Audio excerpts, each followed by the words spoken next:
Hey y'all, and happy Friday. It's Andrea, and today we're going to be working in the interactive design book. You can see my cover is coming along quite nicely here, but it is going to take a long time to get all of these little circles filled in.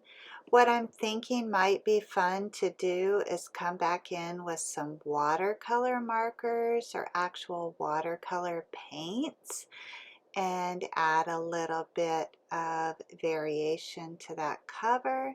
So we finished the Route 66 tote. That turned out awesome.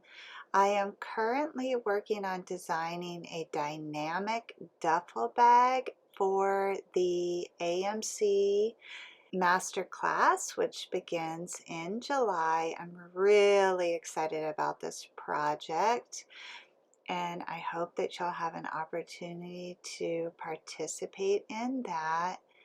I will be continuing to add to this design between now and then.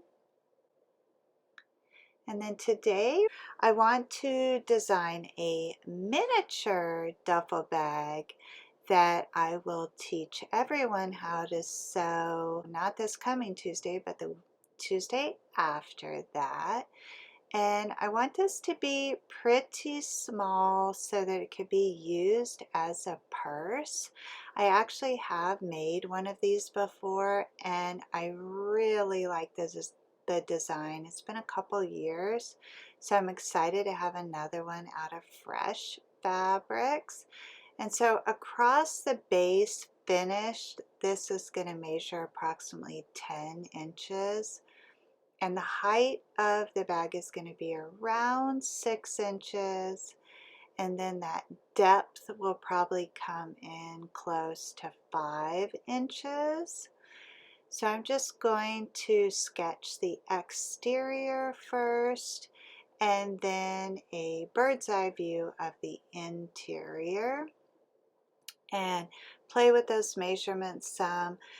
The 10, 6, and 5 are my desired finished measurements. So I'm going to have to add in for the seam allowance and then calculate the cut measurements, and that does take a little finagling.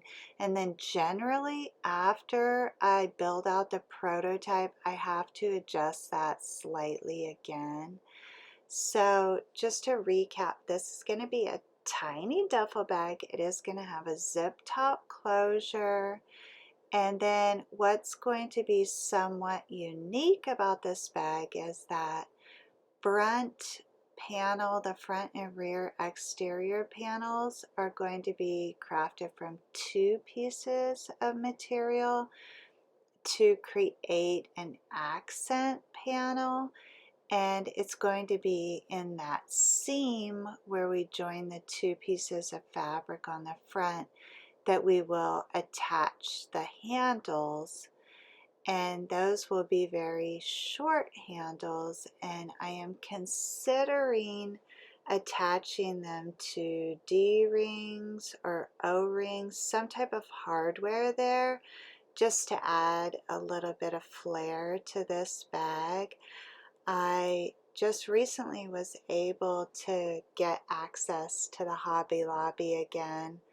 Ours opened up, but the hardware selection is rather skimpy, so I do hope that I can find the D-rings that I'm thinking about for this. So I want to just thank you for joining me, and I will be looking forward to showing you how to assemble this. I hope you are enjoying your interactive sketchbooks. I know I certainly am whenever I'm feeling a little bit stressed out, which seems to be happening more than I'd like these days. I sit down and work on that cover, and it truly is really relaxing to me. Even sketching new designs just works wonders for elevating my mood. So I'm very grateful to have this book to work in, And I am super excited to remake this bag, and even more excited to show you how to make that incredible duffel that I'm designing for the masterclass. I'd love to hear your ideas as to what I should name this bag. Something cute would be great. So if you have some ideas, please do share on the Facebook group page. And that's all for now. As always, please know the creative genius in me will be celebrating the creative genius in you. Have a great weekend, everyone.